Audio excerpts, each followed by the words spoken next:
तो वेदांत, तुमको hello sir. Welcome to this conversation. And सबसे इम्पोर्टेंट बात है, ये जो तुम्हारा टॉन्स ऑफ सक्सेस, ठीक है, ये सक्सेस के पीछे, जैसे मैं जितना जानता हूँ, कि तुमको दिल का आरमा था ही नहीं कि हम पीआई वाला गेट दे, हम आईएएस दे, हम मैकेनिकल का गेट दे। ऐसे दिल का आरमा होते हुए पीआई में टॉप करने का मतलब क्या जानते हो? ये होता हाँ है कि जब बच्चे प्रिपरेशन करता है, उसको ऐसा नहीं होता है मुझे थर्मोडायनेमिक्स आता है, मुझे फ्लूइड मैकेनिक्स आता है। इसका मतलब नहीं है मुझे थर्मोडायनेमिक्स फ्लूइड मैकेनिक्स आईएएस के लिए आता है, मुझे थर्मोडायनेमिक्स फ्लूइड गेट के लिए आता है। मुझे थर्मो फ्लूइड आता है, मुझे कोई भी सब्जेक्ट आता है, तो उसमें जो एग्जाम होगा, जो एग्जाम में आप जाओगे वहां पे क्वालिफाई कर जाओगे। एंड यही तुमने मतलब ये देश के लिए, कंट्री के लिए, बाकी स्टूडेंट के लिए एक जो है एग्जाम्पल सेट कर दिया कि विदाउट उस प्रिपरेशन ना करके भी टॉप कर लिया।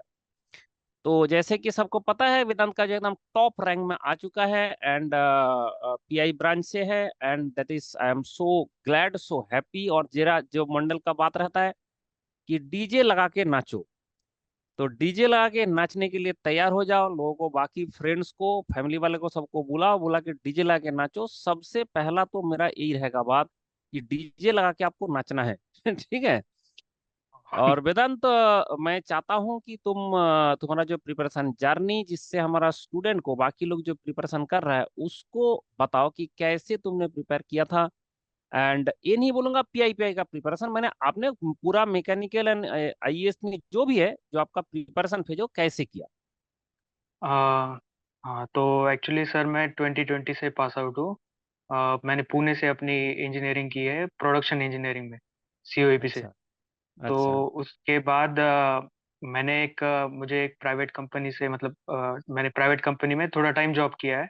और हाँ। फरवरी 2021 में मैंने कंपनी लेफ्ट कर दी आईएएस की प्रिपरेशन करने के लिए। तो मेरा मेन मेन यही था कि ईएससी का ही प्रिपेयर करना है।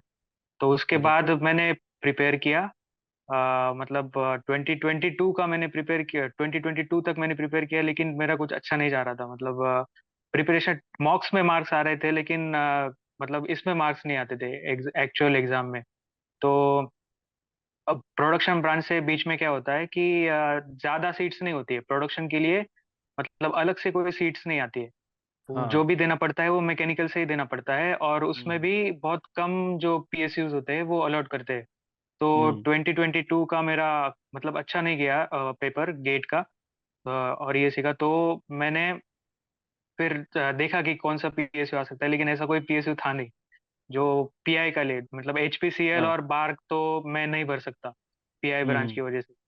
तो हम्म। मैंने फिर टाइम वेस्ट ना करते हुए मेंस के लिए प्रिपरेशन किया। मतलब अगले यस। साल, इस साल का ही मेंस का पहले से ही प्रिपेयर करके रखा। और फिर से इस साल प्रीलिम्स के लिए प्रिपेयर किया। तो प्रीलिम्स हो गए, अभी फिर से मेंस का ही प्रिपरेशन चालू है। तो गेट पीआई का एक्चुअली मेरा कुछ ख्याल नहीं था, मतलब वो ऐसे ही हो गया। हाँ, अ, क्योंकि गेट पीआई से ज्यादा अपॉर्चुनिटी नहीं है। स्टूडेंट को बता दूं, मैकेनिकल से अगर हाँ पीआई ब्रांच का भी स्टूडेंट है, मैकेनिकल से भी गेट देंगे तब भी अपॉर्चुनिटी कम है। अगर पीआई से दोगे, सिर्फ एक ओएनजीसी है हाँ जो हाँ। रिक्रूटमेंट एन करेगा। और और मैंने सुना था एनएलसी भी है, 3 या 4 हाँ, सीट्स आए एनएलसी। थे लास्ट। हाँ हाँ, वही वही बट दो। बहुत ही कम सीट है। हाँ तो अगर बहुत ही आपको कम गेट सीट है। गेट पीआई, ये मेरा मतलब बैकअप प्लान है अगर हम्म। इस साल का मिस नहीं हुआ तो। अ, इसकी वजह से मैंने दे रखा था। नहीं, तुमको ना ओएनजीसी और ये जो एनएलसी, ये सब में ना मिल जाएगा। मतलब इस मार्क्स में तो आपको पक्का मिल जाएगा। ओके। तो तुम्हारे पास तो एक बैकअप हो गया। एक हाँ। बैकअप हो गया कि एक तो पीएसयू मिल गया, मान के चलो। ओके। दूसरा होता है जब आईएएस का मेंस तुमने क्वालिफाई कर गया, प्रीलिम्स क्वालिफाई कर गया, तो प्रीलिम्स क्या होता है, 500 मार्क्स का है। ओके। अब मेंस है 600 मार्क्स का। हम्म। तो उसको अगर लीगली का प्रैक्टिस करोगे, इसी तरह से करोगे, तो एक गारंटेड है कि आपका प्रीलिम्स मेंस क्वालिफाई हो जाएगा। हम्म। और जिस तरह से तुमसे बात करके मुझे लग रहा है, यू आर वेरी क्या बोलता है, good candidate in this field. तो इसमें क्या होगा कि जैसे इंटरव्यू देने जाओगे, यूपीएससी हाँ। में आपको अच्छा मार्क्स मिलेगा। मैं अभी जो मेरे से इंटरेक्शन से जो मैं समझ पा रहा हूँ, ओके। यूपीएससी इंटरव्यू में तुमको अच्छा मार्क्स मिलेगा। तो मतलब क्या होता है ओके। कि आपको सिर्फ एक ही चीज में अभी दिक्कत है, that is mains mains. Mains. अगर हाँ उसको आपने लिख लिख के प्रैक्टिस करके गया तो आपको कोई दिक्कत नहीं होगा। अच्छा, दूसरा बात, हाँ कुछ मेरा जो एक्सपीरियंस है, मैंने देखा हूँ जो भी जॉब छोड़ के आता है ना, हाँ हाँ उसको बहुत जल्दी सिलेक्शन होता है, क्योंकि वो दुनिया देख के आता है कि भाई इस हाँ हाँ। धरती में कबूतर का भी तब तक दाना नहीं मिलता है जब तक मेहनत नहीं करता। वो हाँ एक्चुअली सर, प्राइवेट जॉब मेरा में। मेरा पीआई ब्रांच है, तो मेरा पीआई ब्रांच कैसा है, सैंडविच है। मतलब सैंडविच हम्म कोर्स होता है, तो 6 6 महीने की मतलब पूरा 1 साल इंटर्नशिप करनी पड़ती है। तो हम्म मुझे हम्म मतलब थोड़ा अंदाजा था कि क्या मतलब कितना वर्क लाइफ बैलेंस होता है, मतलब मिल सकता है मुझे स्टडी करने के लिए, तो हाँ उसकी हाँ वजह से हाँ ही मैंने मतलब जॉब जल्दी छोड़ दिया पहले से ही, क्योंकि मुझे हाँ पता था कि यहाँ प्रिपरेशन नहीं होने वाली। हाँ, वो तो तुमको पहले पता चल गया। दूसरा होता है कि वो जो तुमने प्राइवेट में चाहे 6 महीना भी बीता है ना, उससे हम्म, जो पता चल जाता है भाई, ऐसे जिंदगी बिताने से अच्छा है पढ़ाई कर लो। ठीक है, क्योंकि हमारा जो स्टूडेंट है, जैसे जो कभी प्राइवेट जॉब करने गया नहीं, उसको जब हम बोलते हैं पढ़ लो एक कर लो, तो उसको लगता है बोझ है जिंदगी में। ठीक है, पढ़ना पड़ रहा है। लेकिन जब एक बार जॉब करने चला जाता है, पता चल जाता है भाई तेल तो यहाँ निकल जाएगा, उससे अच्छा है कि हम अच्छा से पढ़ाई करके कुछ एक डिसेंट टाइप का जॉब में जाए। तो इसलिए मैं, तुमने जो डिसीजन लिया वो बहुत ही सही एंड प्रॉम्प्ट डिसीजन है। ये डिसीजन मेकिंग कैपेबिलिटी तुम्हारा बहुत अच्छा है। और दूसरा बात हो रहा है कि जैसे 2020 में तुम पास आउट, हाँ अब कुछ मैं। स्टूडेंट को लगता है, जैसे मैं एक ग्राफ बताता हूँ कि अगर 2020 में तुम पास आउट हो, उसके बाद तुमने प्रिपरेशन शुरू भी किया, लेकिन उसके हाँ बाद भी आपको है कि मैं रोज तो कुछ नया कर पा रहा हूँ, रोज नया सीख पा रहा हूँ, तो इसका मतलब मेरा कार लर्निंग का ऊपर जा रहा है। और अगर हम्म, लर्निंग का ऊपर जा रहा है तो तुम्हारा एक टाइम आएगा थ्रेशोल्ड पार कर जाओगे, हाँ वो है। जो तुम्हारे साथ हुआ है। अब हाँ तुमने देखो कि आईएएस दिया, प्रीलिम्स दिया, प्रीलिम्स क्वालिफाई हो गया। अभी पीआई दिया, उतना अच्छा से प्रिपरेशन करके नहीं दिया, उसके बाद भी तुमको टॉप में आ गए। तो इसका हाँ कारण ये है कि वो है कि आप बहुत अच्छा तरीका से प्रिपरेशन कर रहे हो। एंड ये अगर आप मेंटेन रखेंगे, आप जो एग्जाम दोगे वो क्वालिफाई होगा, गारंटेड। ठीक है, क्योंकि देखो जितना भी हमारा स्टूडेंट जो टॉप में आता है ना, हाँ कभी कभी 2 साल 3 साल ड्रॉपर भी है, लेकिन उसमें भी कोई ऐसे दिक्कत नहीं होता है। वो लोग उसके बाद एक ऐसा लेवल पहुंच जाता है कि फिर वो जो प्रिपरेशन करके जो एग्जाम दे रहा है वो क्वालिफाई हो जा रहा है, जी हाँ, जहां जा रहा है उसमें क्वालिफाई हो जा रहा है। इसलिए हाँ एक सबसे इंपॉर्टेंट बात है, बैकअप प्लान आपके पास आ गया, आपका पीएसयू एक तो मिल ही जाएगा, गारंटेड है। फिर तुमको सबसे टॉप जो मिलने वाला है वो नीति मुंबई। हाँ। अगर आप उसका तो कोई प्लान नहीं है सर अभी। नहीं, प्लान उसका नहीं है, प्लान। वो किसी का प्लान नहीं होता है, मंडल से बात करने के बाद प्लान हो जाता है। ठीक है। नीति का जो स्टूडेंट है उसका इंटरव्यू कराया था मैंने, देखना कि सारे हाँ को मैंने बोल बोल के भेजा, और वहां जाने के बाद बोल रहा है कि हाँ एकदम, मैं सर पर आपने भेजे थे, हम एकदम बेहद खुश हो गए। ठीक है, ऐसे मतलब ऑर्गेनाइजेशन बहुत अच्छा है। एंड जो यहाँ से जॉब अपॉर्चुनिटी मिल रहा है, और जो क्वालिटी ऑफ जॉब है, देखो जॉब सिर्फ मिलना नहीं है, ये सबसे इंपॉर्टेंट बात होता है, employment and under employment that is very dangerous. Hmm. आपका क्वालिटी से अगर अंडर एम्प्लॉयमेंट हो जाता है, घटिया क्वालिटी में एम्प्लॉयमेंट हो जाता है, तो आप झेल नहीं सकते वो जॉब। ठीक है, ऐसे ऐसे बेवड़ा से आपको पला पड़ेगा ना, कि उस बंदा से जो है आपको लगेगा कि मैं मतलब किससे बात कर रहा हूँ, इससे तो मतलब बात करना मतलब सिर पत्थर में सिर फोड़ना टाइप का हो गया। ठीक है, तो ये सब चीज आपको अंडर एम्प्लॉयमेंट में झेलना पड़ता है। ये अंडर एम्प्लॉयमेंट का जो मतलब है बहुत लोगों को नहीं पता, भाई तुम जिस कैपेबिलिटी का हो, उससे लो ग्रेड का अगर आपको जॉब करने आप जाते हो, तो आप हमेशा फ्रस्ट्रेटेड रहोगे। इसलिए जो ग्रेडिंग जॉब का जो क्वालिटी है, वो अगर नीति मुंबई से आता है, बहुत अच्छा क्वालिटी मिलता है तुमको। आईआईटी, जितना भी आईआईटी है उसमें इंडस्ट्रियल इंजीनियरिंग मिल जाएगा, तुमको आईआईएससी में मैनेजमेंट मिल जाएगा, फिर आईआईएस, मतलब तुम अभी ऐसे स्थिति में हो कि आपका दोनों हाथ में लड्डू है। ठीक है, आप जो है आइदर तो पीएसयू जाना चाहते हो पीएसयू जाओ। ठीक है, वेदांत सुनाई दे रहा हाँ है? तो आइदर तो पीएसयू जाना हाँ तो सुनाई दे रहा पीएसयू है सर। जाओ। अगर आपको पीएसयू नहीं जाना, पढ़ने हाँ जाना है पढ़ने जाओ। अगर आपको आईएएस देना, आईएएस दो, मतलब आपके पास एम्पल अपॉर्चुनिटी आ गया। एंड मैं सारे स्टूडेंट को ये बताना चाहता हूँ कि देखो, आप बाकी दुनिया का बात छोड़ो, आप सिर्फ प्रिपरेशन करते जाओ, और जैसे वेदांत ने बोला कि भाई हम रोज का रोज आगे बढ़ते रहे, तो एक दिन थ्रेशोल्ड पार कर जाएंगे। जब थ्रेशोल्ड पार कर गया, उसके बाद जाके आपका स्काई इज द लिमिट, जो एग्जाम देंगे वो क्वालिफाई होगा। अच्छा वेदांत, तुम बताओ कि फिर स्टूडेंट को क्या सलाह दिया जाए कि प्रिपरेशन स्टेज में क्या क्या नहीं करना चाहिए। प्रिपरेशन स्टेज में मुझे लगता है सोशल मीडिया बंद कर देना चाहिए पहले तो। बिल्कुल बिल्कुल क्योंकि सही बात है। सोशल मीडिया में थोड़ी ज्यादा नेगेटिविटी है कि जगह ही नहीं आ रही है, सीट्स ही कम है मैकेनिकल में।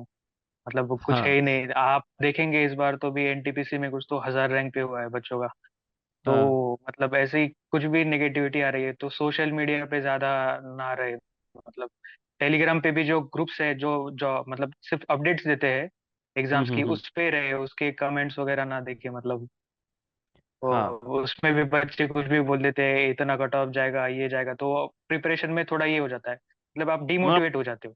बाकी कुछ नहीं, बिल्कुल डिमोटिवेट बिल्कुल। करने के लिए। हाँ, हाँ, उसका मैंने ही एक बात बोलूंगा मैं। बोला हूँ इसलिए। और एक मिनट इसमें बात करता हूँ।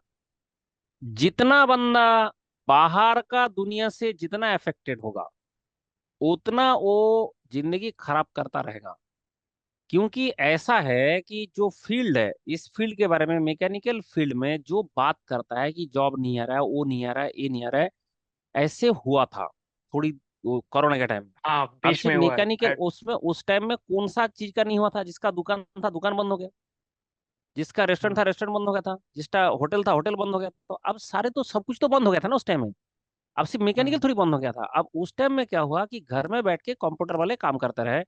उस चीज को लोगों ने ध्यान रखते हुए अभी क्या क्या सारे भर भर के कंप्यूटर में घुस गया।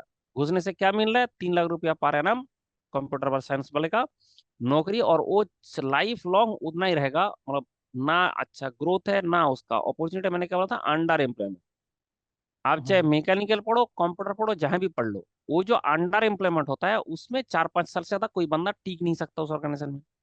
तो इसलिए मैकेनिकल के लिए अभी मैंने बोला हूँ गोल्डन पीरियड चल रहा है। क्योंकि ये जितना भी, जैसे एनटीपीसी देखो कितना 2000 बच्चे का नाम नाम निकाल दिया। ठीक है, 800 वैकेंसी है। क्यों निकाला? क्योंकि भाई उन लोगों को भी पता चल गया कि बहुत सारे स्टूडेंट जिसका हम नाम निकाल रहा है वो पहले ऑलरेडी कहीं पे प्लेस्ड है, तो वो तो हमारे पास आएगा नहीं। तो हमें कहाँ से बंदा मिलेगा? इसलिए 2000 रैंक तक निकाल दिया उसका लिस्ट। तो इसलिए ये सब जो चीज बात हो रहा है कि देश में ऐसे एम्प्लॉयमेंट कम है। अब दूसरा बात हो रहा है कि जैसे कोरोना के टाइम में जिस तरह से कंप्यूटर साइंस का ये आया था, बूम आया था, वो अभी है नहीं।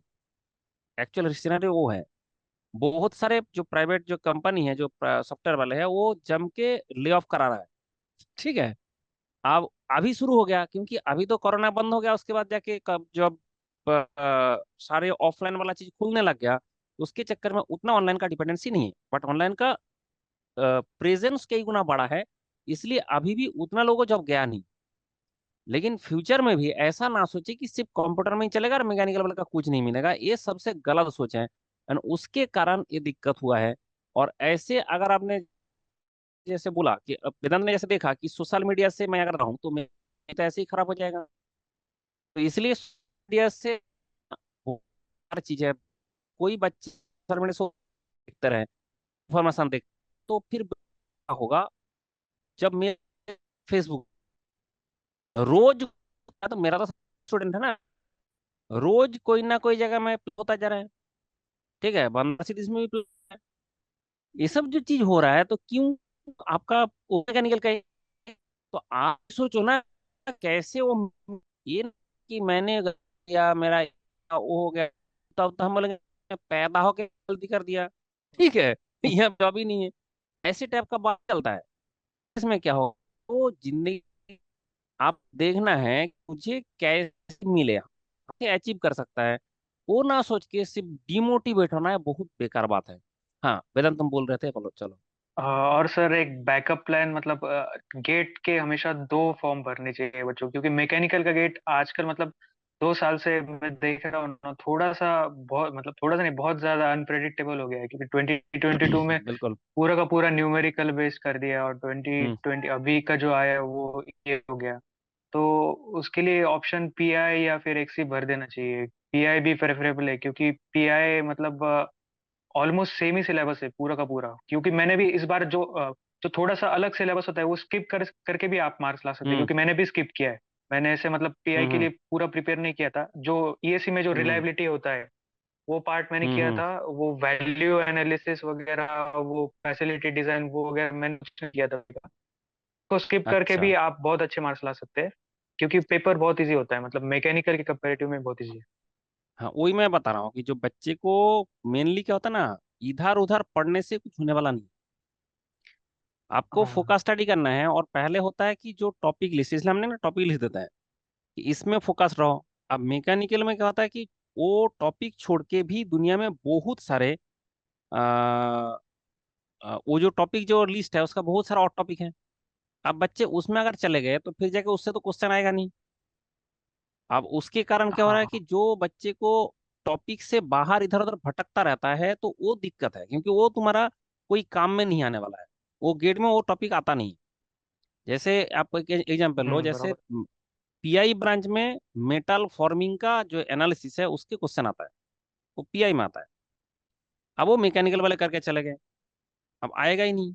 हम्म अब वो 16-16 घंटे का लेक्चर है, 16 आवर्स का लेक्चर है, उसको अगर कोई पढ़ता है, उसके बाद प्रैक्टिस करता है, दिमाग में घुस आता है, फॉर्मूला रटता है, और उसके बाद जाके एग्जाम सेंटर में कुछ नहीं आता है। अब ऐसे ऐसे क्या हुआ, बहुत सारे जो टेस्ट सीरीज है उसमें क्वेश्चन आता है, और बहुत सारे टीचर भी वो कराते रहता है। तो उसके कारण लोग क्या हो रहा है, पागल की तरह उसमें ये देता जा रहा है, बोलता जा रहा है और करता जा रहा है। और उसका टाइप का चीज से छुटकारा चाहिए। और दूसरा है, हर बंदा को, मैंने जैसे वेदन ने अभी बोला, मैंने पहले से बता रखा हूं कि हमेशा दो दो गेट पेपर हमेशा देना चाहिए, क्योंकि किसी एक में गलती हुआ तो दूसरा में आपको अपॉर्चुनिटी तो मिल जाएगा। दोनों में गलती होने का चांसेस नहीं है। तीसरा एक आता है बार, भाभा हम्म एटॉमिक रिसर्च सेंटर। तो मैं आपके पास तीन ऑप्शन होता है, आइदर तो पहले गेट 2 दे दिया तो आपका दो जगह में, एक में गलती हुआ दूसरे में सुधर गया, तो आपका तो फिर जिससे अच्छा परफॉर्मेंस होगा उससे। तीसरा होता है कि बार का टेस्ट दे दे, तो उससे क्या होगा कि भाई तुम्हारा अगर गेट में दोनों में भी बिगाड़ के आया तो वहां पे आपको एक लास्ट अपॉर्चुनिटी मिल जाता है। उसके बाद जितना भी पीएसयू का एग्जाम हाँ। हो रहा और है। हम्म। एचपीसीएल के भी बहुत ज्यादा सीट्स आ रहे हैं, उसमें भी हाँ, मतलब भर के तुमसे रखना चाहिए। एचपीसीएल का बात करो ना, ऐसे बता अभी आज कौन सा है, 16 है। तो इसमें एचपीसीएल का, इसके बाद 18 18 को किसका एग्जाम है, अभी एसजेवीएनएल का एग्जाम। वो भी सिंपल एग्जाम होता है। अभी बीडीएल हम्म का एग्जाम हुआ, जस्ट 2 दिन पहले बीडीएल का एग्जाम हुआ। तो ये सब सारे क्या होता हाँ है कि बच्चे को पता ही नहीं रहता है कि कौन सा कहाँ एग्जाम हो जा रहा है। ऐसे 36 पीएसयू है जिसका अभी एग्जाम हो रहा है। तो ये सब जो चीज है उसमें भी तो भरे, उसमें भी अपॉर्चुनिटी लेके आए, क्योंकि आप अकेले सिर्फ आईएएस गेट में क्यों बैठे रहेंगे। जैसे तुमने प्रिपरेशन किया किसका, ना प्रिपरेशन किया आईएएस का, निकाला कौन सा, पीआई से टॉप। ठीक है, निकल लिया पीआई से टॉप, पीआई से गेट से टॉप। तो ये जो चीज है कि आप प्रिपरेशन करोगे तो आपको तो नॉलेज आ गया, नॉलेज आ गया उसका, कहीं भी पूछे उसमें, चाहे एचपीसीएल वाले पूछ ले, चाहे बार्क वाले पूछ ले, चाहे आईएएस वाले पूछ ले, जहां भी पूछ ले आप बता दोगे। तो इसलिए वो जो लेवल है वो अचीव करना सबके लिए जरूरी है।